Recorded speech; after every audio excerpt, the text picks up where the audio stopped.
ఈ అంతర్యామి యందు అభిలాష కనుక ఉన్నట్టయితే మనం చేసేటువంటి పనులు సమర్పణ బుద్ధితో చేసేటువంటిది అభ్యాసంలో కూడా వస్తుంది.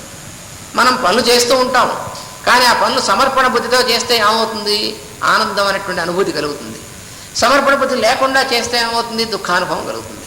అదే పని చేసే పనిలో తేడా ఉండదు, కానీ ఆ పనిని ఏ బుద్ధితో చేస్తున్నాం మనం చేసేటువంటి ఉద్యోగం అవ్వచ్చు, మనం చేసేటువంటి వ్యాపారం అవ్వచ్చు, ఇంట్లో పని అవ్వచ్చు, బయట పని ఏదైనా సరే, ఇది సర్వాంతర్యామి అయినటువంటి వాటికి చెందుగాక సమర్పణ బుద్ధితో మనం చేస్తే అది మనకి ఆనందానుభూతిని కలిగిస్తుంది. అక్కడే ఆనందం కలుగుతుంది మనకి. కానీ దాన్ని నా కోసం నేను చేసుకుంటున్నాను అని చేసుకున్నామంటే దానికి వచ్చేటువంటి ఫలితంతో పాటు దుఃఖం కూడా మనకు కలుగుతుంది. ఇది మనం కలుగుతూనే ఉంటుంది మనకి. అట్టివారి జీవితం అంటే ఎవరికైతే ఇది అభ్యాసం అవుతుందో సమర్పణ బుద్ధి అనేటువంటిది, అట్టివారి జీవితము వారు ఆచరించు కర్మలు పుణ్యమయములు. మనం చేసేటువంటి ప్రతి పని కూడా పుణ్యకర్మ ఎప్పుడవుతుందంటే సమర్పణ బుద్ధితో చేస్తే పుణ్యకర్మ అవుతుంది. అందుకని సమర్పణ బుద్ధితో చేయాలన్నాడు. సమర్పణ బుద్ధి అంటే ఏమిటండి అని అంటే నీలోనూ అందరిలోనూ ఉన్నటువంటి అంతర్యామి అయినటువంటి నాకు సమర్పణగా చేయి, నువ్వేం చేసినా అని స్పష్టంగా చెప్పాడు భగవానుడు. నువ్వు ఏ పని చేసినా సరే నాకు అర్పితంగా చెయ్యి. నువ్వు భోజనం చేసేప్పుడు కూడా నాకు అర్పితంగా చేయి. అంతేగాని నా పొట్ట కోసం నేను తింటున్నా అనుకున్నావా కడుపు నొప్పి వస్తుంది, రోగం వస్తుంది. అందుకని నా పొట్ట కోసం నేను తింటున్నా అనేటువంటిది కాదు. నాలోనూ సమస్త జీవుల్లోనూ అంతర్యామిగా అగ్నిరూప స్వరూపుడైనటువంటి ఆయనకి నేను సమర్పిస్తున్నాను అని తీసుకో, అప్పుడు నీకేం భయం లేదన్నాడు. అలాగే నువ్వు హోమం చేస్తున్నావు, యజ్ఞం చేస్తున్నావు, ఈ యజ్ఞం యొక్క ఫలితం నాకు రావాలి అంటే అది యజ్ఞం కాదు. అందుకని నువ్వు చేసేటువంటి యజ్ఞార్థమైనటువంటి కర్మ కూడా నాకు సమర్పణగా చేయి. అలాగే ఎవరికైనా ఏదైనా ఇస్తున్నావు అనుకో, ఆ ఇచ్చేటువంటిది తప్పనిసరి ఇస్తున్నాను అని ఏడుపు మొహం పెట్టకు. అలా అయితే ఇవ్వక అసలు అన్నాడు. తప్పనిసరి ఎందుకు? తప్పనిసరి అయినటువంటిది ఏం లేకుండా ఇద్దామని అనిపించినటువంటి హృదయంగా పూర్తిగా సంపూర్ణంగా సమర్పణ బుద్ధితో ఇవ్వాలి. కానీ ఇది ఇప్పుడు ఇస్తే తర్వాత వాడు మనకు పనికి వస్తాడేమో అని ఇస్తామని ఇవ్వకు. ఎందుకని ఇప్పుడు మనం ఇవ్వడం వల్ల రేపు పొద్దున వాడు ఉత్తరోత్తరం మనకి పనికి వస్తాడని ఇచ్చావా, అప్పుడు ఏమవుతాను? నువ్వు వాళ్ళలో ఉన్నటువంటి అంతర్యామిని చూసి ఇవ్వటం లేదు, ఆ వ్యక్తిని చూసి ఇస్తున్నావు. వాడు రేపు పొద్దున నీకు పనికి రాలేదనుకో, నీకు దుఃఖం వస్తుంది. ఏమిటో ఇంత సహాయం చేశాను వాడికి, అయినా కూడా వాడి కృతజ్ఞత లేదు అనేటువంటి వ్యధోభావాన్ని మనసులో వస్తుంది. అందుకని వాళ్ళలో ఉన్నటువంటి అంతర్యామి కోసం చెయ్యి, సమర్పణగా చేయి. అంతేకాని వాడు మళ్ళీ నీకు చేస్తాడనేటువంటి ఉద్దేశం పెట్టుకోకూడదు అసలు. అదొకటి. అలాగే నువ్వు తపస్సు చేసావు అనుకో, అది కూడా నాకే సమర్పణగా చెయ్యి. అందుకని నువ్వు ఏం చేసినా సరే, ఆఖరికి నువ్వు ఆలోచించినా సరే, ఆలోచన కూడా నాకు సమర్పించు, అప్పుడు నేను చూసుకుంటా అన్నాడు ఆయన. ఏమిటోనండి మనసులో అన్నీ చెడు ఆలోచనలే వస్తూ ఉంటాయి అంటూ ఉంటారు. ఏం చేయాలండి అంటారు. చెడు ఆలోచనలు వచ్చాయనుకో, దానికి కారణం నువ్వేనా? మంచి ఆలోచనలు వచ్చాయి, దానికి కారణం నువ్వేనా? దానికి కారణం మనమే కనుక అయినట్టయితే చెడు ఆలోచనలు రానివ్వడం ఎందుకు, మంచి ఆలోచనలు రానిద్దాం. ఏమోనండి అయినప్పటికీ ప్రయత్నం చేసినా చెడు ఆలోచనలే వస్తున్నాయి అంటే అర్థం ఏంటి? కారణం నువ్వు కాదని అర్థం కదా. నీ ప్రయత్నం లేకుండా, నీ కంట్రోల్ లేకుండా వస్తున్నాయని స్పష్టంగా ఉంది కదా. అలాంటప్పుడు ఏం చేయాలంటే, ఏ ఆలోచనలు వచ్చినా సరే, మంచివని చెడవని ఏమొచ్చినా సరే ఆయనకి సమర్పణ చేయి. అప్పుడు చెడు ఆలోచనలు వచ్చాయా ఆయన చూసుకుంటాడు. అది ఆయనకి అప్రతిష్ట రానిస్తే అప్పుడు ఆయనకి సమర్పణ చేస్తే అప్పుడు రావాల్సినటువంటివేవో ఆయన చూసుకుంటాడు. ఇది సమర్పణ బుద్ధి అయినటువంటిది. అట్టివారి జీవితము వారు ఆచరించు కర్మలు పుణ్యమయములు. అట్టివారు ఈ లోకమున ఉన్నారు. ఎవరయ్యా అట్టివాడు ఈ లోకంలో ఉందంటే చెప్తున్నాడు. ఎవరంటే, నేను సృష్టికర్తను అను పదవి వ్యక్తి యందు ఉండుట రజోలక్షణము. బ్రహ్మగారు మనం సృష్టించినటువంటి చతుర్ముఖ బ్రహ్మగారు కూడా నేను సృష్టికర్తని అని గుర్తుందనుకోండి, అది రజోగుణ పూరితమైనటువంటిది, అది దోషం అవుతుంది. దానిని విడిచి అతనిపై భక్తిని అభ్యసించడం వల్ల ఈ సృష్టి నేను చేయునది కాదనియు, నాచే చేయింపబడినదనియు తెలియను. అందువల్ల మనం చేసేటువంటి పనులు నేను చేస్తున్నాను అనుకున్నావా, రజోగుణం అవుతుంది అది. అది బ్రహ్మంతటా ఆయనకే తప్పలే పడ్డాడు ఆయన. అలాంటిది మనం పడడం పెద్ద విశేషం కాదు, మనం ముందే పడతాం. అందువల్ల నేను చేస్తున్నాను, నేను కారణం కొంతమంది అంటూ ఉంటారు. ఏమిటంటే ఈ మొత్తానికి అందరూ నేనే కారణం. పోనీ ఈ మొత్తానికి కాదండి, నా కుటుంబానికి పోషించడానికి నేనే కారణం, అది తప్ప అనిపిస్తుంది మనకి. అది కూడా నిజం కాదన్నారు. అదేమిటండి, అదేమిటిది? నా భార్య పిల్లల్ని పోషించడానికి నేను కారణం కాకపోతే ఎవరండి కారణం అనిపిస్తుంది వెంటనే. ఓరి సన్నాసి, నువ్వు పుట్టకపోతే వాళ్ళని ఎవరు పోషించేవారు అని ప్రశ్న రాదు పక్కన. నేనే కనుక పుట్టకపోతే మిమ్మల్ని ఎవరు పోషించేవారు అని భార్యతో అన్నాం అనుకో, మీరు పుట్టకపోతే నీకంటే బాగా ఉండేటువంటి వాడు భర్తగా వచ్చేవాడు, వాడు పోషించేవాడు. ఆన్సర్ అంతేగా. తప్పు. ఏం తప్పు కాదా? నన్నే కనుక చేసుకోకపోతే మీకు ఆఫీస్కి వంటకి టైంకి వంట చేసి పెట్టేవాళ్ళు ఎవరు అని అడిగింది ఒక ఆవిడ భర్తని. అంటే నిన్ను కాకపోతే నీ జేజమ్మని చేసుకునేవాడిని, ఆవిడ నీకంటే బాగా చేసి పెట్టేది అన్నట్టు వాడు. అందుకని సృష్టిలో ఏ ఒక్క పని నేనే లేకపోతే ఈ పని ఎట్లా అవుతుంది అనేటువంటిది అనుకుంటే వాడంత పిచ్చివాడు ఇంకోటి లేడు, అమాయకుడు వాడు అలా అనుకున్నవాడు. అందుకని మన వల్ల జరగడం కాదు, మన ద్వారా జరుగుతుంది. అది తెలుసుకోవాలి మనం. మన ద్వారా జరుగుతుందని తెలుసుకున్నప్పుడు మనకు రజోగుణం అంటదు. ఎందుకని చేసేటువంటి వాడు ఆయన కర్త, ఆయన కానీ మనం కాదు.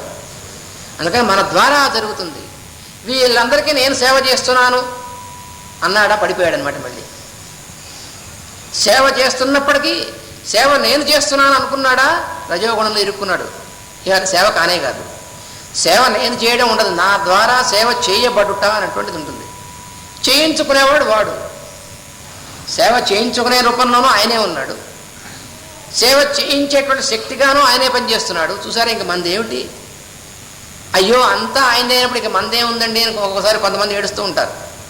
అసలు నువ్వు వేరే ఉన్నావా? అసలు మనం వేరే ఉన్నావా? ఆయన వాళ్ళం కాకుండా ఇందులో ఆయనది కాంతి ఏదైనా ఉంటుందా? అసలు ఇదే మంది కానప్పుడు ఈ దీంతో చేస్తున్నటువంటివన్నీ కూడా మనం అనుకోవడం అటువంటిది ఎంత పొరపాటు. అందువల్ల బ్రహ్మగారు కూడా ఏమంటున్నారంటే, నేనే సృష్టికర్తను అని నాకు గుర్తుందంటే అప్పుడు నేను రజోగుణంలో పడతాను, రజోగుణ దోషం నాకు అంటుతుంది. అలా కాకుండా నాచే సృష్టి చేయింపబడుతున్నది, చేయించేటువంటి వాడు ఆయన అని గుర్తున్నప్పుడు అప్పుడు ఈ సృష్టి నేను చేయనది కాదనియు నాచే చేయింపబడినదియు తెలియను. నేను బ్రహ్మనని సృష్టి చేసుకుని సృష్టింపబోయినచో రజోగుణ స్వరూపుడు నగుదును కనుక ఆ క్షణములలో ఏమీ తెలియదు. నేను బ్రహ్మని, నేను సృష్టి చేస్తాను అనుకున్నాను అనుకోండి, అప్పుడు నాకేం తెలియదు అన్నాడు. ఎలా సృష్టి చేయాలో ఏమిటో కూడా అసలు ఏమీ తెలియదు ఒత్తిగాను, అంతా ఏమయమే బ్రహ్మగారికి కూడా. నావలే ఈ తరుణోపాయమైన భాగవత విద్య తెలిసిన వారు, అందువల్ల తరుణోపాయం అంటే అన్నిటినీ కూడా దాటేటువంటి ఉపాయం ఏదంటే, ఈ మాయను దాటేటువంటి ఉపాయం ఏదంటే భాగవత విద్య. అనగా అనేది సర్వమునకు కారణమైనటువంటి వాడు ఎవరైతే ఉన్నాడో, ఎవరి నుంచి వస్తుంది మొత్తం? ఎవనిచే జనించు జగము, ఎవరండి కారణం? ఎవరి వల్ల పుడుతోంది? మన వల్ల కాదే. ఈ మొత్తం అంతా కూడా ఎవరి వల్ల అయితే పుడుతోందో, ఎవరి లోపల నుండు, ఏ రాకముందు ఎక్కడుంది? ఆయనలోనే ఉంది. వచ్చింది ఆయనలోంచే బయటకు వచ్చింది, ఆయనలోంచే బయటకు వచ్చినప్పుడు రాకముందు ఆయనలోనే లోపల ఉంటుంది. అందువల్ల ఉండడం ఆయనలోనే, రావడం ఆయనలోంచే. లీనమయ్యవని ఎందుడిందు, అయితే మళ్ళీ లీనమైనప్పుడు ఎవరిలోకి వెళ్తుంది? ఆయనలోకి వెళ్తుంది. ఆయనలోనే ఉంటుంది, ఆయనలోంచి బయటకు వస్తుంది, మళ్ళీ లీనమై ఆయనలోకి వెళ్తుంది. అన్నీ ఆయనేనండి, ఆయన ఒక్కడే. ఏకమేవ అద్వితీయం బ్రహ్మ, మరొకడు ఎవరు లేడు, ఉన్నది ఒక్కడ ఆయన ఒకడే. ఆయన నుంచి బయటకు వస్తుంది, ఆయనలోకి మళ్ళీ తిరిగి వెళుతుంది తప్ప ఆయనకంటే వేరైనటువంటిది అసలు లేదు పొమ్మన్నాడు అసలు. అందువల్ల పరమేశ్వరుడు అంటే ఆయన ఒకడే, సర్వమున్ తాన అయినవాడు. అట్టి ఈశ్వరుని ఆయన ఈశ్వరుడు అంటే, అందువల్ల ఆయనకి సమర్పణగా చేయాలి. నావలే ఈ తరుణోపాయమైన భాగవత విద్య తెలిసిన వారు ఎవరంటే సనక సనందనాథుడు, రుద్రుడు, ప్రహ్లాదుడు, స్వయంభవ మనువు, అతని భార్య శతరూపయు, వారి పుత్రులకు ప్రియవ్రతుడు ఉత్తానపాదుడును, మరియు మహానుభావులైన ప్రాచీన బర్హియు, రుభువును, వేణుని తండ్రి అంగరాజు, ధ్రువుడు, నీవును అని నారదుడు. వీళ్ళయ్య పూర్తిగా ఈ అనుభవాన్ని పొందినటువంటి వాళ్ళు. ఇట్లా ఉపదేశము చెంది ఎరిగిన వారులైన మీరు ఈ ఎరుకను అనురాగముతోనూ సేవతోనూ భద్రపరచుకొనుడనియు.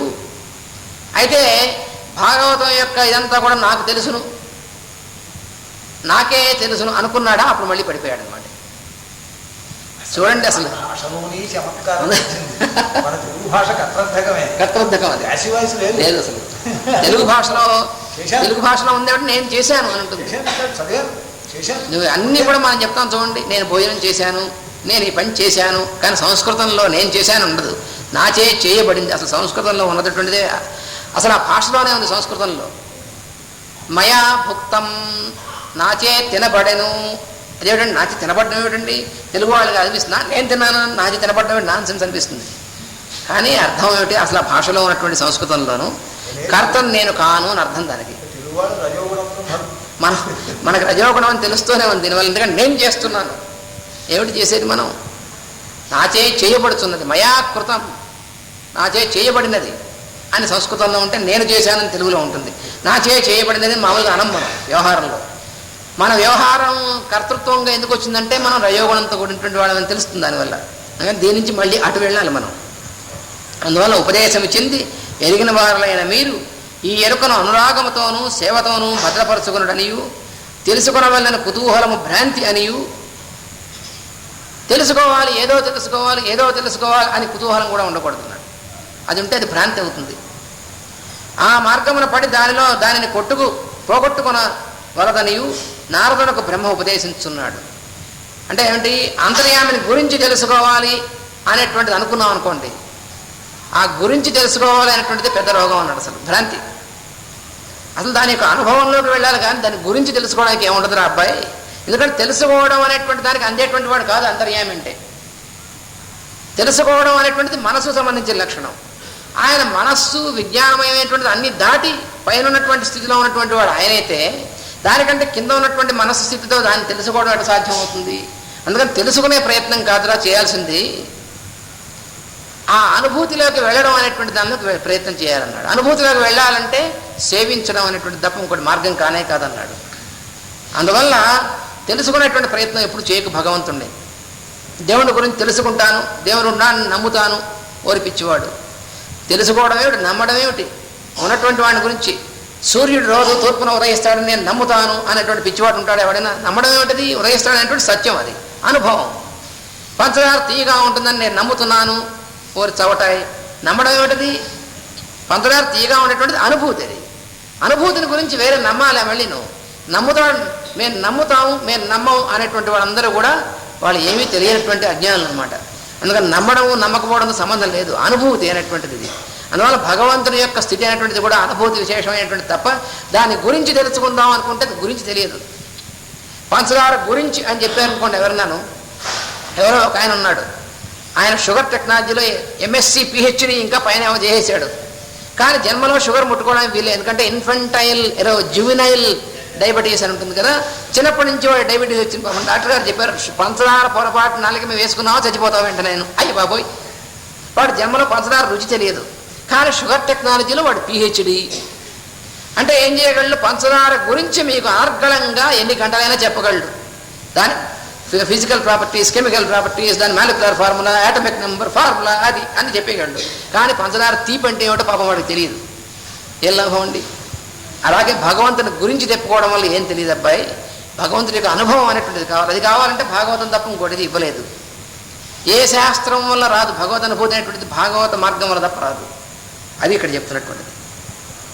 గర్భస్థులకు జీవునకు కూడా వ్యక్తావ్యక్తమైన స్థితిగా 2వ మాసమున ఇదియే ఉపదేశింపబడును కనుక ఇది 2వ స్కంధమున వర్ణింపబడినది. ఈ 2వ స్కంధంలో ఎందుకు చెప్పారండి ఈ కథ అంటే, గర్భస్థుడైనటువంటి శిశువుకి వాడు పెరుగుతున్నప్పుడు 2వ మాసంలోకి వచ్చిన తర్వాత వ్యక్తావ్యక్తంగా ఈ విషయం తెలియపడుతుంది. అందువల్ల దానికి చిహ్నంగానే 2వ స్కంధంలో చెప్పారు. అది మొట్టమొదటి మనం చెప్పుకున్నాం భాగవతం అనేటువంటిది మన జన్మ దానికి సంబంధించినటువంటి రహస్యానికి యొక్క అమరికతో పాటు అమర్చబడినటువంటిది భాగవతం. అందువల్ల అది తెలియకపోతే ఇది అర్థం కాదు. ఆ తర్వాత మాయను తరించినటువంటి వారు ఎవరయ్యా అంటే చెప్తున్నాడు ఇంకా. ఏమిటంటే గాధి గయాసురేక్ష్వాకు దిలీప మంధాతృ భీష్మ సుఖయయాతి సగర రఘుముచుకుందైళ రంతి దేవ ఉద్ధవ సారస్వతోదంగ భూరిషేణ శ్రుతదేవ మారుతి శతధన్వ పిప్పల బలి విభీషణ శిబి పార్థ విదురులంబరీష పరాశరార్క మిథిలేశ్వరాను సౌభరి అభిమన్యులార్షిషేణాదులైన మహాత్ములమి దవిలి అద్దేవు భక్తింజిత్తములన్ నిలిపి తత్పరాయణులౌట దుర్దాంతమైన విష్ణుమాయ ధరింతురు విమల చరిత. ఆయన యొక్క మాయను ధరించినటువంటి వాళ్ళు ఎవరంటే నారాయణుని భక్తి యందు ఈ విధముగా స్థిరత్వము నిలిపి అతని యందున మహనీయులు మరికొందరున్నారు. వారును మాయ ధరించిన వారే. గాధి, గయాసురుడు, ఇక్ష్వాకు, దిలీపుడు, మాంధాత, భీష్ముడు, శుకుడు, యయాతి, సగరుడు, రఘువు, ముచుకుందుడు, ఐలుడు, రంతిదేవుడు, ఉద్ధవుడు, సారస్వతుడు, ఉదంకుడు, భూరిషేణుడు, శృతదేవుడు, ఆంజనేయుడు, శతధన్వుడు, పిప్పలుడు, బలి, విభీషణుడు, శిబిచక్రవర్తి, పార్థుడు, విదురుడు, అంబరీషుడు, పరాశరుడు, అలర్కుడు, మిథిలకు రాజగు జనకుడు, సౌభరి, దేవలుడు, అభిమన్యువు, ఆర్షిశేషణుడు అనబడు మహాత్ములు అట్టివారే. ఇట్టివారు ఇంకనూ కలుగుచుందురు. అంటే మాయను తరించేటువంటి వాళ్ళు ఇంతకు ముందున్న వాళ్ళు వీళ్ళందరూ కూడా ఇటు పైన కూడా అటువంటి వాళ్ళు ఎప్పుడూ పుడుతూ ఉంటారయ్యా మాయను తరించేటువంటి వాళ్ళు అని చెప్పాడు. విశ్వామిత్ర గాథ ఒక్కొక్కళ్ళు ఎవరు చెప్తున్నారు మాస్టర్ గారు. గాథ అంటే ఎవరండి అంటే విశ్వామిత్రుడు తండ్రి. గయాసురుని దేహమే గయాక్షేత్రమై చనిపోయిన వారికి ఉత్తమ గతులు కల్పించున్నది. మనం గయ వెళుతూ ఉంటాం పితృదేవతల యొక్క ఇవి చేయడం కోసం, పితృకర్మలు చేయడం కోసం. ఆ గయ అంటే ఏమిటది? గయాసురుడు అనేటువంటి మహానుభావుడు యొక్క శరీరమే ఆ క్షేత్రంగా నిలిచింది అక్కడ. ఇక్ష్వాకువు, దిలీపుడు, వాని కుమారుడు రఘువు మున్నగు రాజులు సూర్యవంశ ప్రభువులు. ముచుకుందుడు కాలయవనుని మృతికి కారణమైన వాడు. సారస్వతుడనగా సరస్వతికి పుత్రుడు. ఇందు చెప్పబడిన ఉదంకుడు భారత కథలో పగ తీర్చుకున్నటకు తక్షకుని గూర్చి సర్పయాగం చేయించినవాడు. తరువాత తపస్సు చేసెను. అప్పుడు ముందు మాత్రం ఆయన కూడా రజోగుణం ఉంది. అందుకనే ఆ వాసుకి మీద పగబట్టి పావుల మీద ఈయన పగబట్టాడు. పట్టి జన్మయజయుడి చేత సర్పయాగం చేయించిన వాడే ఉదంకుడు. కానీ తర్వాత తపస్సు చేసి రజోగుణాన్ని పోగొట్టుకున్నాడు ఆయన. పార్థుడు అనగా అర్జునుడు అగునో కాదో చెప్పలేను. ఎందుకంటే పార్థుడు అంటే అర్జునుడే కాదు, కుంతిదేవి యొక్క కొడుకులు ముగ్గురు పార్థులే. పార్థుడు అనే పేరు ఎందుకు వచ్చిందంటే పృథా ఆవిడ పేరు, అసలు కుంతి పేరు. పృథా పుత్రులైనటువంటి వారు కాబట్టి ధర్మరాజు, భీముడు, అర్జునుడు వీళ్ళు ముగ్గురు కూడా పార్థులే.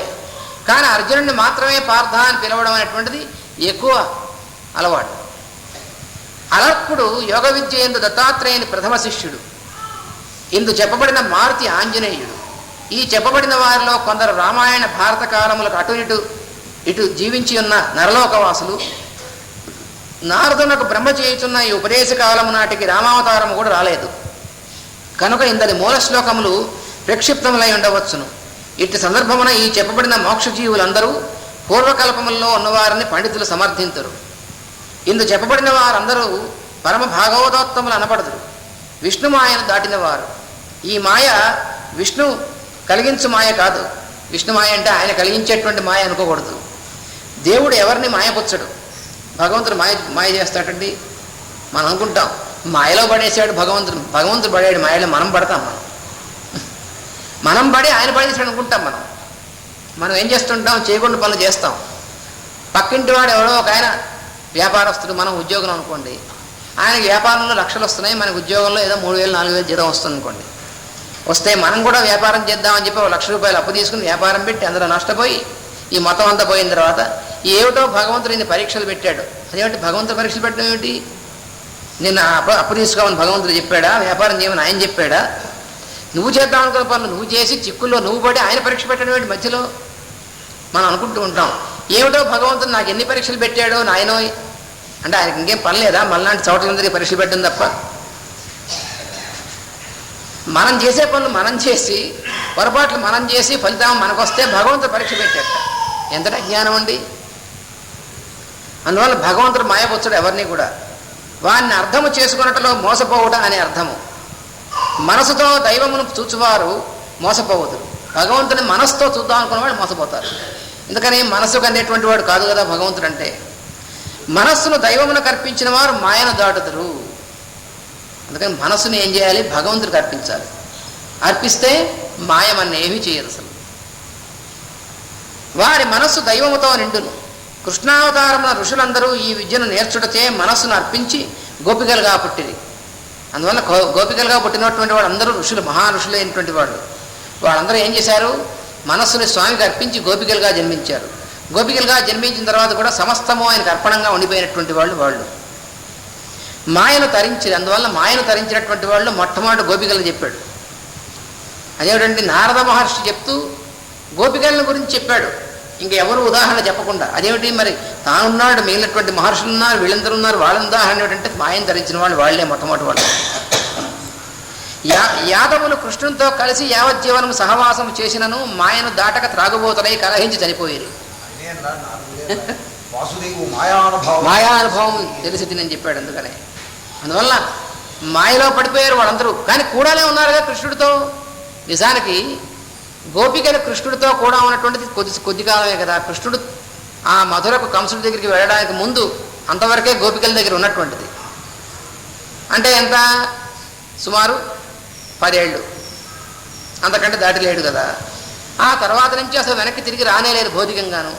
ఆ తర్వాత ఉన్నటువంటిది అంతా ఎక్కువ కాలం యాదవులతోనే కదా. కాబట్టి మరి యాదవులు నిజంగా ఎంత పుణ్యాత్ములై ఉండాలి. కానీ కాదు. ఎందుకని? వాళ్ళు ఆయనకి సమకాలికులుగా ఉన్నారు తప్ప ఆయనకు ఆశ్రితులు కాలేరు. అందువల్ల ఏమయ్యారు? తాగుబోతులయ్యారు, కలహించుకున్నారు, కొట్టుకున్నారు, చచ్చారు. మరి ఆయన ఎదుర్కొన్నా జరిగింది ఇదంతాను. అయినప్పటికీ ఆయన సాక్షిభూతులుగా ఉన్నాడు. ఎందుకని? ఆయనకు వాళ్ళు ఆశ్రితులు కారే. ఆశ్రితులైనటువంటి వారిని అదేమిటంటే ఆయన కూడా పక్షపాతం ఉందన్నమాట అయితేను అనిపిస్తుంది. ఏమిటది? ఆశ్రితులైనటువంటి వారిని మాత్రమే రక్షిస్తాట, లేనటువంటి వారిని రక్షించలేదుట అని అర్థం. అది కాదు. ఎలా ఉంటుందంటే, సూర్యుడు ఉదయించాడండి. లోకం అంతటికీ ఒకటే సూర్యుడు ఉన్నాడా? అయితే ఏ దేశానికి, ఏ జాతికి, ఏ పార్టీ వాళ్ళకి, ఏ మతం వాళ్ళకి, ఏ కులం వాళ్ళకి అక్కడ సూర్యుడు ఉంటాడు? ఉండడు కదా. సూర్యుడు మొత్తం లోకానికి అందరికీ ఒకటే సూర్యుడు. ఆ సూర్యుడి పాపం ఉదయించాడు. ఆయన ఉదయిస్తే మొత్తం అంతకి భూమండలం అందరికి కూడా ఒకే రకంగా కిరణాలు పంపిస్తాడు ఆయన. ఆయనకేం పక్షపాతం లేదు. కానీ సూర్యుడు ఉదయించినప్పటికీ మనం ఉదయించకుండా, అంటే మనం మేల్కాంచకుండా ఉంటామే. అలా మనం మేలుకుని వేయడం కాబట్టి మనం మేలుకోకుండా ఉన్నప్పుడు మనం తలుపులన్నీ వేసుకుని ఉంటాం. తలుపులన్నీ వేసేసుకుని లోపల నిద్రపోయేటువంటి వాడిని సూర్యుడు ఏం చేయగలడు? పాపం రక్షించగలడా? లోపలికి ఆయన కిరణాలు వస్తాయా? అటువంటిది ఇది కూడా. భగవంతుడికి ఏం పక్షపాతం లేదు. కానీ మనం ఆశ్రితులను కానప్పుడు ఆయన ఆశ్రయం ఇచ్చినా తీసుకోం మనం. అటువంటిదే ఇది కూడా. అందుకని ఆశ్రితులైనటువంటి వాళ్ళు మాత్రమే రక్షింపబడతారు.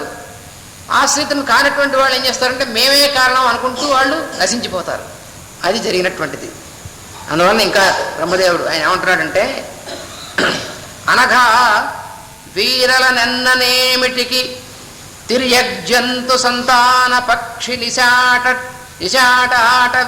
అటవిక అఘజీవని నివహ స్త్రీ శూద్రహోణాదులైనను నారాయణ భక్తి యోగమహితానందత్ములైరేని వారనయంబుందరియుంతుర విభుని మాయా వైభవాంబోధిన్. అయితే చెప్తున్నాడు ఏమిటంటే, నారద, ఈ పరమ భాగవతోత్తములను గురించి ప్రత్యేకంగా చెప్పవలసిన పని లేదు.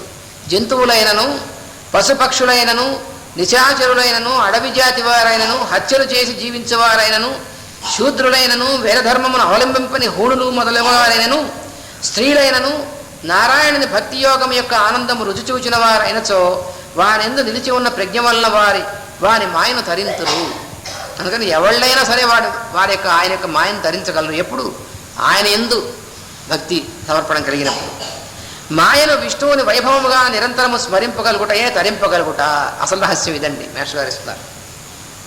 మాయను తరించాలంటే ఏం చేయాలి అంటే, అమ్మో మాయ అక్కడ ఉంది, మాయను తరించాలి అని అనుకునేటువంటి వాడు తరింపలేడు. మాయ అనగా ఏమిటి? మనం మామూలుగా ఏమనుకుంటామంటే, మాయ అంటే మనకు ఒక ఆబ్స్టకిల్, మనకు అడ్డు కలిగించేటువంటిది అనుకుంటాం. కాబట్టి అది అడ్డు కలిగిస్తుంది మనకి. ఎందుకంటే దాన్ని అడ్డు కలిగించేటువంటిదిగా భావిస్తున్నాం కదా మనం. యద్భావం తద్భవతి. మనం ఎట్లా అనుకుంటే అట్లాగే అవుతుంది. అందుకని మాయ అంటే మనని బంధించేటువంటిది అని అనుకున్నాము, బంధిస్తుంది. అందుకని అది కాదని చెప్తారు మాస్టర్ గారు. ఏం చెప్తారంటే, మాయ అంటే విష్ణువు యొక్క వైభవమే అయ్యా మాయ అంటేను. అదే రామానుజు వారు చెప్పింది కూడా. వాళ్ళు ఏం చెప్పారంటే, మాయ అంటే ఆయనకంటే వేరైనటువంటిదిగా చూస్తే నువ్వు బంధింపబడతావు, కానీ ఆయన యొక్క వైభవం, ఆయన యొక్క వైభవంలో భాగమే మాయ అంటేను అని తెలుసుకుంటే, అలా తెలుసుకున్నటువంటి వాడు దాన్ని తరించగలడని. వాడిని ఏం చేయదు మాయ. దానిని వేరుగా స్మరించినచో సృష్టి వేరుగా కనిపించును. కనుక బద్ధులగుదరు. ఋషులచే దర్శింపబడిన మోక్షధర్మం పురుషులకే అని పొరపాటు పడువారు ఉండవచ్చును. కనుక స్త్రీలకు కూడా అని చెప్పబడినది. ఎందుకని? పురుషులందరూ అని అంటుంటే అయితే స్త్రీలకు లేదా అని పక్క నుంచి ఒక పాషండు అయినటువంటి వాడు అర్థం లాగుతాడు. అందుకని పురుషుడు స్త్రీలు అనేటువంటిది ఏం లేదు. ఆత్మకు అసలు భేదమే లేదు. అందుకని సమస్త జీవులకు అని అర్థం. హోణులు మున్నకు ఇతర జాతుల వారికి దీనిని ఉపదేశింపరాదు అని కొందరు సందేహపడవచ్చును. దానిని కూడా తీర్చుటకే హోణులని చెప్పబడినది. ఎందుకంటే తర్వాత రాబోయేటువంటి కలియుగంలో ఈ భారత ధర్మం అందరికీ చెప్పకూడదండి, స్త్రీలకు చెప్పకూడదు, శూద్రులకు చెప్పకూడదు, హోణులకు చెప్పకూడదు, వాళ్ళకి చెప్పకూడదు అనేటువంటి పాషండులు వస్తారనే భాగవతంలో ముందే చెప్పాడు. ఈ మాయరోగం వస్తుందని ముందే చెప్పాడు. ఎవరికైనా చెప్పొచ్చని చెప్పాడు. భగవంతుడైనటువంటి వాడు అందరిలోనూ అంతర్యామిగా ఉంటుంటే ఇది వాళ్ళకి చెప్పకూడదు వీళ్ళకి చెప్పకూడదు అనేటువంటిది పాషండత్వం, అజ్ఞానం అనేటువంటిది. అందుకని అందరికీ స్పష్టంగా చెప్పచ్చు. అదే రామానుజు వారు చేసింది కూడా. రామానుజు వారు గురువు మంత్రం ఇచ్చట, అష్టాక్షరి మహామంత్రం ఇచ్చి ఏం చెప్పాట, ఈ మంత్రం చేసినటువంటి వాడు తిన్నగా వైకుంఠానికి వెళతాడు, ఖచ్చితంగా వెళతాడా, ఖచ్చితంగా వెళ్తాడు అన్నాడు. చాలా మంచిది. అయితే ఆయన చెప్పాడు ఎవరికి ఉపదేశించద్దు, ఇది ఎవరికైనా ఉపదేశించావా నరకానికి పోతావు అన్నాడు. అదేమిటి, చేసిన వాడు వైకుంఠానికి పోతాడు, ఉపదేశిస్తే నరకానికి పోతాడు. మంచిదే. ఆయన ఏం చేశాడు, ఆలయం గోపురం మీకు ఎక్కి అందరినీ పిలిచాడు, ఊళ్ళో వాళ్ళందరినీ పిలిచి ఓం నమో నారాయణాయ అనండి అని అనిపించాడు. మన యతీంద్రుల వారిలాగా.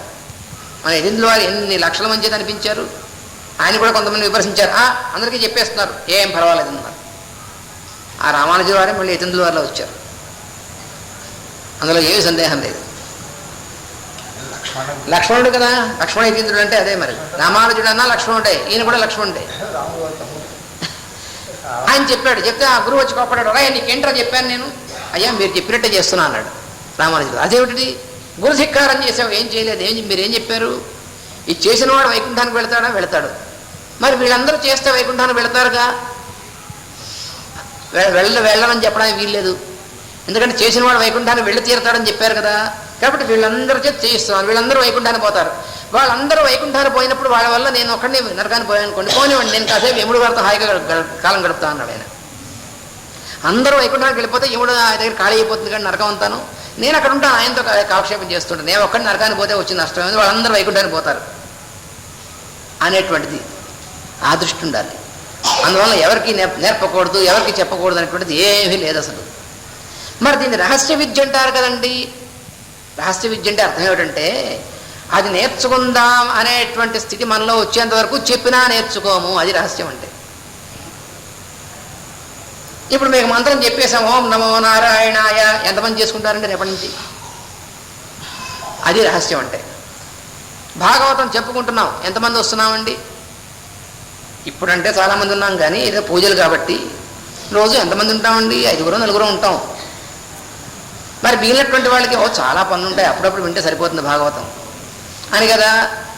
భాగవతమే కదా, తర్వాత ఎప్పుడే కూడా చదువుకోవచ్చు అని కొంతమంది అనుకుంటారు. కొంతమంది ఎలాగో టేప్ చేస్తున్నారు కాబట్టి క్యాసెట్ తర్వాత పెట్టుకోవచ్చు, ఎవరు పెట్టుకోరు అట్లా. ఇప్పుడు విందామనేటువంటిది లేనటువంటి వాడికి తర్వాత వింటాడా, తర్వాత చదువుకుంటాడా, ఇది అజ్ఞానం. అందువలన భాగవతం వినే అయితే ఎవరు చెప్పకూడదు రహస్యం, ఏమి రహస్యం లేదు. రహస్యం అంటే అర్థం ఏమిటి, విన్నా దాని యందు కావాలి అనేటువంటిది వచ్చేటువంటి వరకు ఏమీ చేయలేము మనం, అది రహస్యం అంటే. కానీ దాని రహస్యం అనుకుని నువ్వు చెప్పడం మానేయద్దన్నాడు, అది ఇక్కడ చెప్పింది. పాపముతో కూడిన వృత్తులు చేయువారికి దీన్ని బోధింపరాదని వారు అర్హులు కారని కొందరు తలపవచ్చును, అది పొరపాటని చెప్పబడింది. అందుకనే పాపమైనటువంటి పనులు చేసేటువంటి వాడికి కూడా భాగవతం బోధించవచ్చు, స్పష్టంగా చెప్పాడు ఇక్కడ. నువ్వు భాగవతం బోధిస్తే వాళ్ళలో పాపబుద్ధి పోయేవాడు బాగుపడతాడని అర్థం, కానీ నువ్వు వాడు బోధిస్తే పాపం భాగవతం కాస్త అంటుపడుతుంది, భాగవతం మైలపడుతుందా? భగవంతుడు మైలపడతాడా? ఎంత జ్ఞానం అండి! మైలను పోగొట్టేటువంటి వాడు భగవంతుడా, భగవంతుడు మైలపడతాడా? అసలు ఎంత అట్నుంచి తలకిందుగా మనం అర్థం చేసుకుంటాం. రహస్యాలతో కూడినటువంటిది కాబట్టి రహస్య విద్య అన్నారు, కానీ చెప్పకూడదని అర్థం కాదు. రహస్య విద్య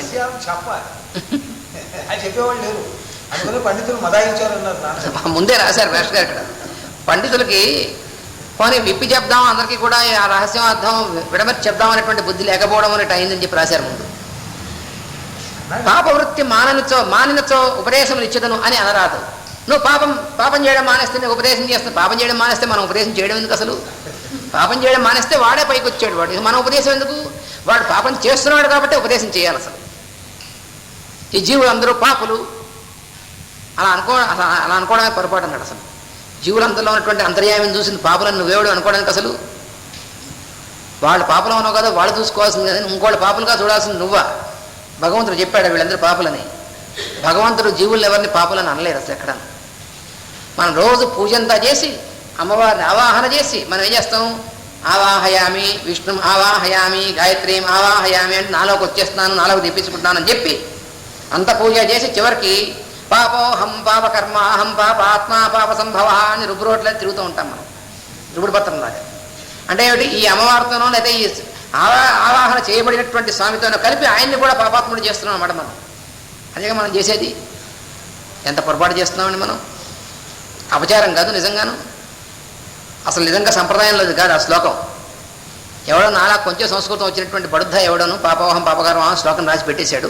అది మనం అంతకంటే బడుద్ధాయిలమే చదువుకుంటున్నాం. పాపోహం పాపకర్మ నాన్ సెన్స్ అది. మనం పాపంతో పుట్టామా? భగవంతుడు అదే అసలు పాపాత్మ అనేటువంటి వాళ్ళే అసలు ఆ కాన్సెప్టే లేదు భాగవతంలో. అది తప్పు అసలు అలా అనుకోవడం. నేను పాపిని, నేను పాపాత్ముడిని. అదేమిటిది? నాలో ఉన్నటువంటిది అంతర్యామి. ఆయన స్మరిస్తే పాపాలు మొత్తం పోతాయి. పాపం చేసేటువంటి పాపం చేద్దామని బుద్ధి కూడా పోతుంది ఆయన స్మరిస్తే. యస్య స్మరణ మాత్రేణ జన్మ సంసార బంధనాత్ విముచ్యతే. అలా స్మరణ మాత్రం చేతే పోతుందని వాళ్ళు చెప్తుంటే నేను పాపిని అలా ఎందుకు? అందువల్ల పాపంతో ఉన్నటువంటి వాడు నువ్వు పాపం పోగొట్టుకుంటే ఉపదేశం చేస్తాను, అప్పుడు నువ్వు ఉపదేశం చేయక్కలే. అసలు మానగలిగిన వారికి సద్గురువుల సహాయమేలా? పశుపక్ష్యాదులకు మోక్షధర్మము తెలియదు అని గర్వపడరాదు. మన మానవ జన్మ ఉత్తమమైనటువంటిది కాబట్టి మోక్షం ఉంది, కానీ పశువులకి పక్షులకి మోక్షం లేదు, వాడికి మోక్ష విద్య తెలియదు అని కొంతమంది కోస్తూ ఉంటారు. తప్పది. భాగవతోత్తములమని నిరంతర సాంగత్యం వలన వారికి కూడా భాగవద్ధర్మం అభ్యాసమగును. దేవాలయమున తిరుగు పిట్టలు కుక్కలు మున్నగవానికి ఇట్టి మార్పు కలుగును. దేవాలయంలో అయితే మంచి మహానుభావులైనటువంటి వాళ్ళ దగ్గర ఉన్నటువంటి జంతువులు చుట్టూ ఉన్నటువంటి పక్షులు వాటికి కూడా మోక్షం అనేటువంటిది తప్పకుండా వస్తుంది. కొన్ని కుక్కలు గోవులు మొదలగు జంతువులు మంచి విషయముల ప్రసంగములు జరుగుతున్న చోటికి సమీపమున చేరి వినుచుంటును. వారిని పారద్రోలుట కానీ కొట్టుట కానీ తగదు. పూర్వము జనమేజయుడు యాగం చేయి చోటికి శర్మ అని కుక్క బిడ్డలు రాగా జనమేజయుని కొడుకులు బాణములతో కొట్టిరి. ఆ కుక్క పిల్లలు ఏడ్చుచూ తల్లి దగ్గరకు పోయి మొరబెట్టుకున్నవి. తల్లి వచ్చి, నిరపరాధులైన నా బిడ్డలు నీ యజ్ఞ వస్తువులను తాకలేదు, వారెందులకు వచ్చినో గ్రహింపక నీ కొడుకులు గాయపరిచిరి, కనుక మీకు యజ్ఞఫలము తక్కదు, ఆపదలు కలుగునున్నవి అని శపించెను జనమేజయుడిని. ఈ కథ భారతమున ఉన్నది. మరియు పాండురంగని సన్నిధిలో తిరుగుతున్న చిలుక, కాకి, ఎరుక, పాము, హంస బ్రహ్మజ్ఞానము కలిగి సుశీల అను పతివ్రతకు బిడ్డలై పుట్టి తరించిరి. కాళహస్తీశ్వరుని సన్నిధిలో ఏనుగు, సాలెపురుగు, పాము తరించినవి. కృష్ణుని వేణుగానమునకు పరవశించిన ఒక గోవు సుశీలాను పతివ్రతగా పుట్టి కష్టములను లెక్క చేయక నిలబడి దుష్టుడకు భర్తలో దైవమును చూచి అతనికి బ్రహ్మజ్ఞానము కలిగించి తరింపజేసి తాను ధరించెను. భక్తుల మనకొని గర్వించు వారి సందేహములు తీర్చుటకే ఇట్లు చెప్పబడినది. అందువలన పశుపక్ష్యాదులకు మోక్షం లేదు, వాటికి భావధర్మం అనేటువంటిది లేదు అని అనుకున్నటువంటి వాళ్ళు గర్వించినటువంటి వాళ్ళు. అట్లాంటి గర్వం వద్దు, సమస్త జీవులకి భాగవతం అనేటువంటిది ఉంటుంది అని చెప్పి ఇక్కడ బ్రహ్మగారు చెప్పారు. తర్వాత ఏం చెప్తారో రేపు చెప్పుకుందాం. స్వస్తి ప్రజా. ఈరోజు సరస్వతి పూజ మనం అమ్మవారికి చేసుకుంటున్నటువంటి పూజల్లో రోజు ఒక అవతారంగా అమ్మవారిని మనం అర్చించుకుంటున్నాం. ఈరోజు వాగ్దేవి అయినటువంటి అమ్మవారిని మనం అర్చిస్తున్నాం. అసలు మన నుండి వాక్ అనేటువంటిది బయటికి రావాలంటే ఆమె యొక్క అనుగ్రహం లేకపోతే బయటికి అసలు వాక్కు రాదు. అందులో మన సంకల్పం అనేటువంటిది కూడా మనలో కలగదు. అందువల్ల సంకల్పం కలగాలన్నా కూడా సరస్వతి స్వరూపిణైనటువంటి ఆమె యొక్క అనుగ్రహం మనకి కావాలి. అసలు ఈ సృష్టి మొత్తం బయటికి రావడానికి కూడా ఈ సృష్టికర్త అయినటువంటి చతుర్ముఖ బ్రహ్మగారి యొక్క వాక్కు ద్వారానే బయటకు వస్తుంది. మనం భాగవతంలో చెప్పుకున్నాం. ఆయన బయటికి ఉచ్చరించగలగాలంటే ఆయన యొక్క శక్తే సరస్వతి అనేటువంటిది. అందుకని సరస్వతి అయినటువంటి అమ్మవారు కనుక పనిచేయకపోతే, ఆవిడ కనుక లేకపోతే అసలు బ్రహ్మకి సృష్టించేటువంటి శక్తే లేదు. సృష్టించామనేటువంటి సంకల్పం, సృష్టించగలిగేటువంటి శక్తి కూడా ఆమె ఆయనలో పనిచేసేటువంటిది, ఆయన ద్వారా. అందువల్ల అసలు సృష్టికి మూలమైనటువంటిది సరస్వతి. ఇప్పుడు ఇంతకుముందు నేను చదివినటువంటి శ్లోకం మనం రోజు పూజలో చదువుకుంటూ ఉంటాం. శరజ్యోత్స్నా శుద్ధాం, అది సౌందర్య లహరి అని ఆదిశంకరాచార్యులు వారు రచించినటువంటి ఒక మహా మంత్రశాస్త్ర గ్రంథం. అది మహాకావ్యం, తంత్ర మంత్రాలతో కూడినటువంటి గ్రంథం. దాంట్లో ప్రతి శ్లోకంలోనూ అమ్మవారి యొక్క ఒక వర్ణన, దానికి సంబంధించినటువంటి మంత్రం, దానికి సంబంధించినటువంటి యంత్రం, ఇవన్నీ పెట్టి రాసినటువంటి ఒక అపూర్వమైనటువంటి అద్భుతమైనటువంటి మహాకావ్యమే ఈ సౌందర్య లహరి అనేటువంటిది. అందులో ఉన్నటువంటి ఈ శ్లోకం ఆ రూపమైనటువంటి అమ్మవారిని ధ్యానం చేయవలసినటువంటి, విద్యాదేవతను ధ్యానం చేయవలసినటువంటి శ్లోకాల్లో ఒక ముఖ్యమైనటువంటి శ్లోకమే ఈ శ్లోకం. ఇప్పుడు మనం చెప్పుకుంది, రోజు మనం పూజలో చదువుకుంటూ ఉంటాం. ఎటువంటిది అమ్మవారంటే శరజ్యోత్స్నా శుద్ధాం, శరత్కాలంలో ఉన్నటువంటి పూర్ణిమ నాటి వెన్నెల ఎంత స్వచ్ఛంగా ఎంత తెల్లగా ఉంటుందో అంత స్వచ్ఛమైనటువంటి స్వరూపం అంటే అమ్మవారిది, విద్యాదేవి అయినటువంటి ఆవిడది. అందువల్ల ఆవిడని మనం ధ్యానం చేయడం కూడా ఆ రూపంగా ధ్యానం చేయాలి. విద్యాభివృద్ధి మనలో కావాల్సినటువంటి దానికి, మనలో ఆమె యొక్క ప్రకాశం మనలో కలగాలంటే ఆమెని తెల్లటి స్వరూపిణిగా ధ్యానం చేయాలట. మొత్తం అంతా తెల్లగా ఉన్నటువంటిది. ఆ తెలుపు ఎటువంటిది అంటే శరత్కాలంలో ఉన్నటువంటి వెన్నెల వంటిది. తర్వాత దానిలో ఈ శరజ్యోత్స్నా శుద్ధాం అనేటువంటి దాంట్లో తమాషా కూడా ఉంది.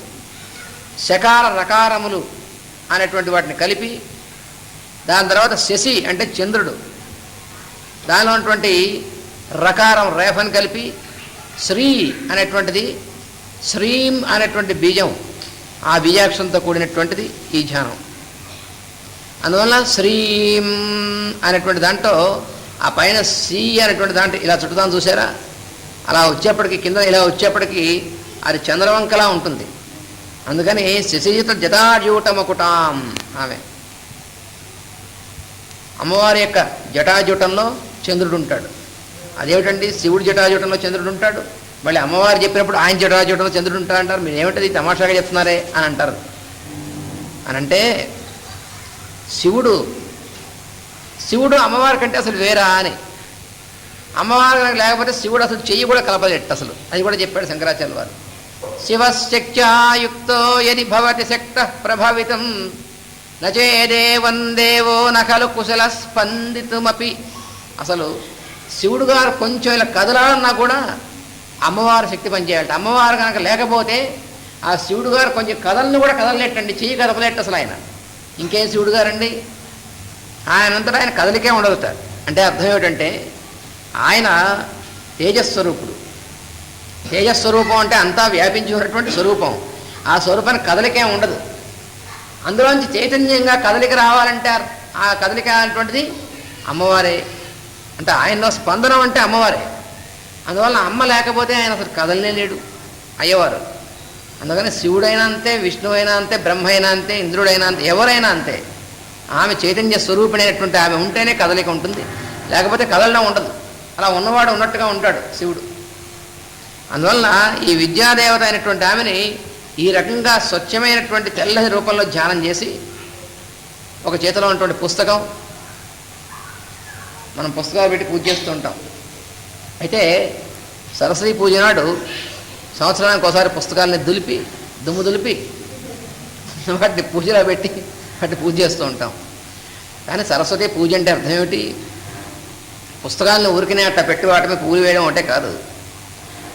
ఆ పుస్తకంలో ఉన్నటువంటి ఇచ్చినటువంటి విజ్ఞానం, మహావిజ్ఞానం, సృష్టి విజ్ఞానం, ఆ విజ్ఞానాన్ని ఆమె యొక్క అనుగ్రహంతో ధ్యానించి దాన్ని మనలోకి తీసుకుని దాని యందు మనం మేల్కాంచాలి. అది నిజమైనటువంటి సరస్వతి పూజ.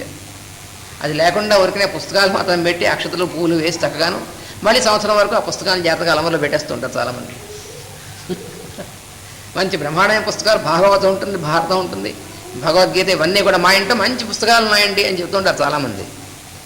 కానీ పాపం సంవత్సరంలో ఏ ఒక్కసారి తీసి చదివేటువంటిది ఉండదు. ఊరికనే అలమల్లో పెట్టి వాటిని పూజ చేస్తుంటారు జాగ్రత్తగా. సరస్వతి పూజ నాడు బయటికి తీసి చక్కగా తుడిచి పూజ చేస్తుంటారు. ఆ పూజ కాదు, అసలు లోపలికి వెళ్ళాలి. వెళితే సరస్వతి అనేటువంటి ఆమె గురించినటువంటిది చెప్పాలంటే చాలా ఉన్నటువంటి విషయం. అందులో ఋగ్వేదంలో ఉన్నటువంటి సరస్వతి సూక్తాలు అనేటువంటివి మూలమైనటువంటి సరస్వతి అమ్మవారి యొక్క మొత్తం విషయాన్ని అందరినీ కూడా ఇచ్చినటువంటిది. దానికి మన మాస్టర్ గారు చక్కని వ్యాఖ్యానం ఇచ్చారు.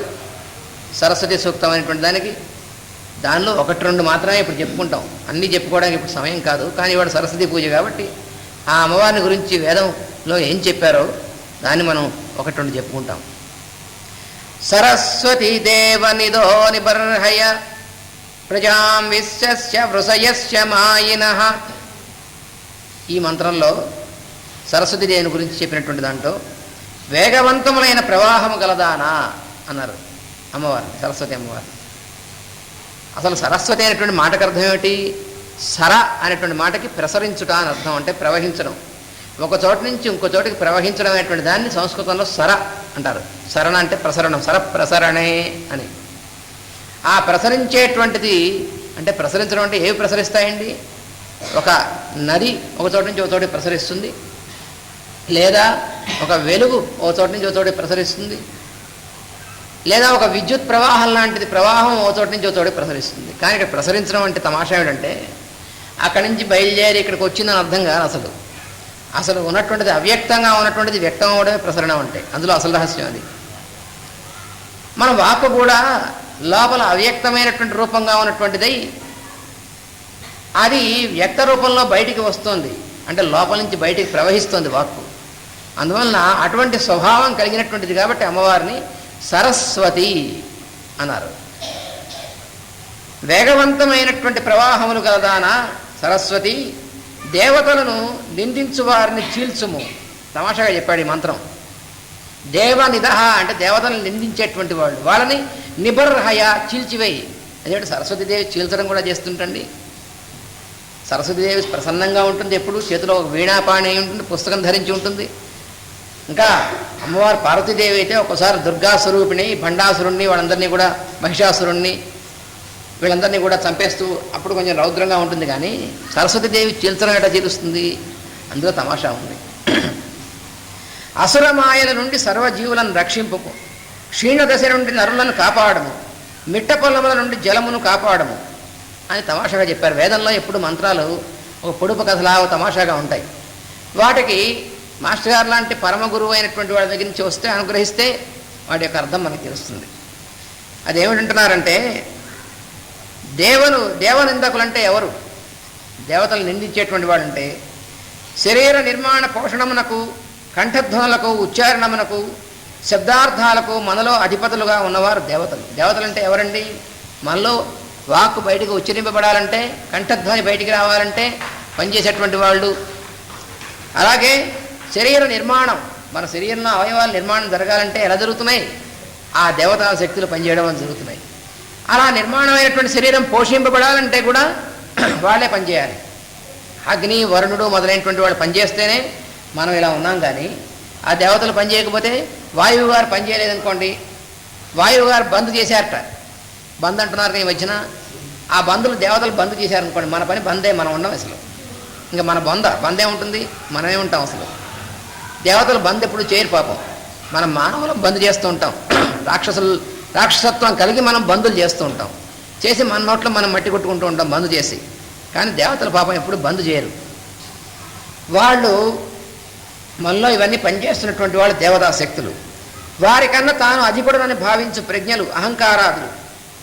మనం ఏం చేస్తామంటే మనలో వాళ్ళందరూ పనిచేస్తున్నటువంటి దేవతలు ఉన్నారు, వాళ్ళ వల్ల కదా మనం ఇట్టా ఉన్నాం అని గుర్తుంటుంది మనకి. మనం అనుకుంటాం నా అంతట నేను అని మీసం మేరేస్తాం, నేనే కారణం ఈ మొత్తానికి అని. అది అహంకారం అంటే. వాళ్ళు ఆ రూపంలో ఉన్న వాళ్ళని ఏమంటారు? రాక్షసులు అంటారు. మన కోసం వాళ్ళు పనిచేస్తున్నటువంటి వాళ్ళు దేవతలు కాకుండా మనలో నేనే కారణం ఈ మొత్తానికి అని అనిపించేటువంటి వాడు రాక్షసులు. వాళ్ళు దేవనిందకులు అన్నారు. ఈ రాక్షసులు ఏం చేస్తుంటారంటే దేవతల్ని నిందిస్తూ ఉంటారట వాళ్ళు. ఉపదేశ వాక్కుతో వారు మాయను చేయుదురు. వారు ఏం చేస్తుంటారు? మనలో మాయ కల్పిస్తూ ఉంటారు. ఏమని మన చెవిలో చెప్తుంటారు వాళ్ళు. ఆ దేవతలు ఏమిటి నాన్సెన్స్, అసలు మనమే కారణం మొత్తానికి అని చెప్పి మనలో అనిపించేటువంటి విధంగా ఈ రాక్షసులు పనిచేస్తూ ఉంటారు. ఆ దేవతల యందు మన దృష్టి పన్నీయకుండా చేస్తారు ఈ రాక్షసులు. అందుకని ఇక్కడ ఈ మంత్రంలో ఈయన ఏమంటున్నాడంటే, అమ్మా ఓ సరస్వతీదేవి, అటువంటి రాక్షసులు నాలో ఉన్నటువంటి వాళ్ళని నిబర్హయ చీల్చివేయి నాలో.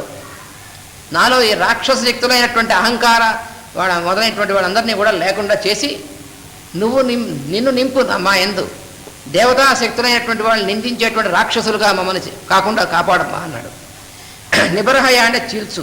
వాక్కు మూలమున జ్ఞానము అజ్ఞానమును చీల్చును. అయితే సరస్వతీదేవి చీల్చడం ఎట్లా చీలుస్తున్నావు? ఆవిడ యొక్క ఆయుధం ఏమిటి? సరస్వతీదేవి చేతిలో ఆయుధాలు ఏం లేవే. ఆవిడ యొక్క ఆయుధం ఏమిటంటే జ్ఞానస్వరూపం. అదే ఆయుధం అంటే. అజ్ఞానమైనటువంటిదే రాక్షస గుణం. దాన్ని చీల్చడం జ్ఞానం వల్ల చీల్చాలి. ఆ జ్ఞానస్వరూపిణి అమ్మవారు. విశ్వస్య ప్రజాం అంటే సృష్టి యొక్క సంతతిని అయినటువంటి అందరినీ కూడా వృషయస్య రాక్షసుని యొక్క మాయము గలవారి నుండి వ్యామోహము మాయా అనేటువంటి వాటి నుంచి రక్షించమన్నారు. మనలో వ్యామోహం అనేటువంటిది మొదలైనటువంటివన్నీ కూడా రాక్షస లక్షణాలు. వాటన్నిటి నుంచి మమ్మల్ని రక్షించు, జ్ఞానస్వరూపిణమే నువ్వు అని చెప్పి ఆమెను ప్రార్థిస్తున్నారు. రాక్షస ప్రవృత్తిలో జీవులు దుఃఖమును పొందుదురు. వాగ్దేవి ఉచ్చారణ జ్ఞానము వలన పై రాక్షసమాయ నశించును. మనలో ఉన్నటువంటి రాక్షసమాయ ఎట్లా పోతుంది? అమ్మవారి యొక్క అనుగ్రహం వల్ల, మంచి ఉచ్చారణం, ఆ సరస్వతి అమ్మవారి యొక్క అనుగ్రహం వల్ల జ్ఞానం అనేటువంటిది, జ్ఞానంతో కూడినటువంటి వెలుగు, ఆమె యొక్క ఉచ్చారణం, దానివల్ల ఈ రాక్షస యొక్క మాయ తొలగిపోతుంది మనలో. వాగ్దేవి ఉచ్చారణ జ్ఞానం వలన పై రాక్షసమాయ నశించును. ఉతహ అంటే మరియు, క్షితిభ్య అంటే భూతతత్వము నుండి క్షీణతత్వములను